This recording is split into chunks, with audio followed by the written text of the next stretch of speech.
bien dans son job. Êtes-vous favorable à l'idée on connaisse votre salaire, mais que vous découvriez au passage le salaire de votre voisin, de votre collègue de bureau?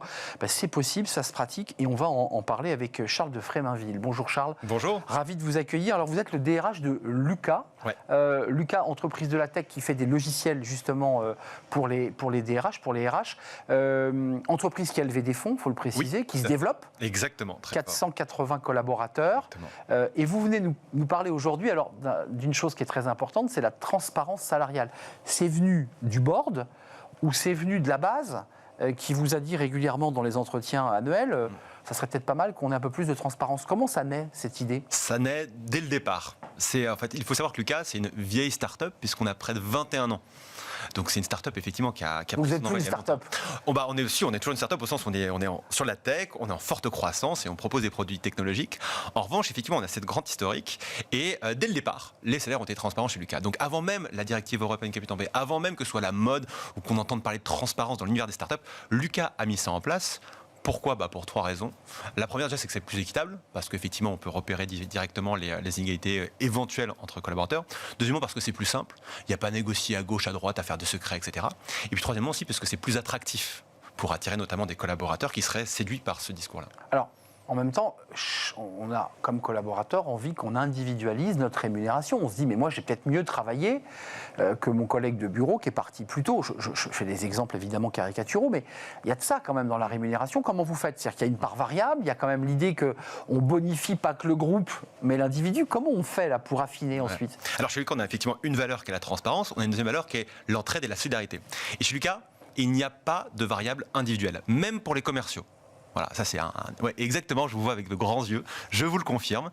On a en revanche un intéressement, qui est donc un variable collectif, assis sur l'état de l'entreprise au global, qui est très important. Cette année, chaque Lucasien qui a été présent toute l'année va toucher près de 5 000 € d'intéressement, donc c'est des belles primes, et qui incarne effectivement cet état d'esprit collectif. Mais ça veut dire que le commercial qui fait le double de son collègue aura le même intéressement que celui qui a fait 2 fois moins. Tout à fait. Mais là, on est sur le court terme, c'est-à-dire le salaire de la fin du mois, de la fin d'année. Mais si on dézoome un petit peu, les collaborateurs effectivement qui sont potentiellement plus performants ou qui sont juste dans une dynamique plus forte, on peut aussi les faire progresser plus rapidement.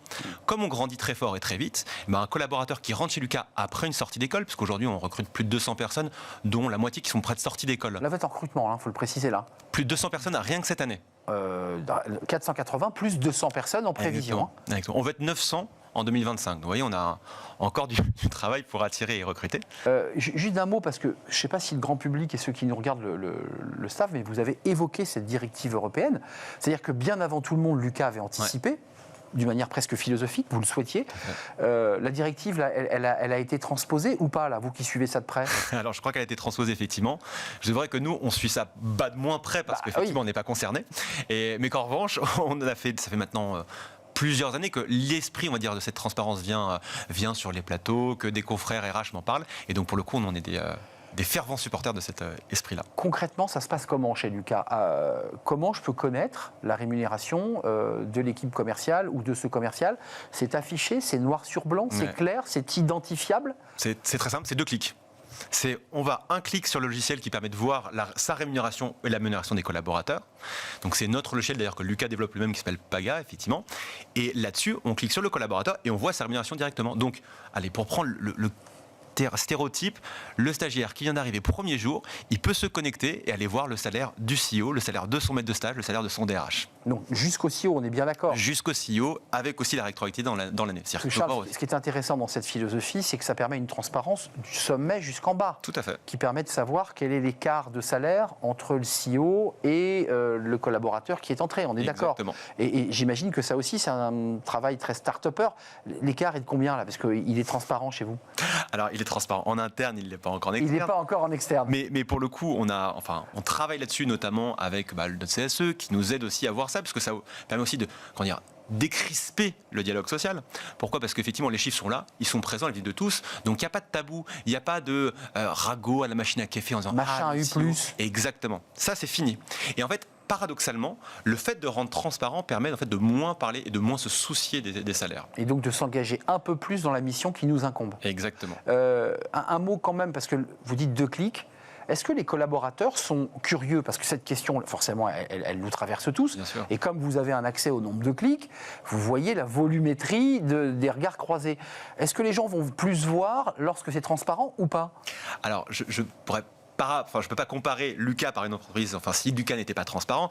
En revanche, je peux vous faire part d'un témoignage personnel et puis je pense un peu empirique que j'ai pu observer autour de moi.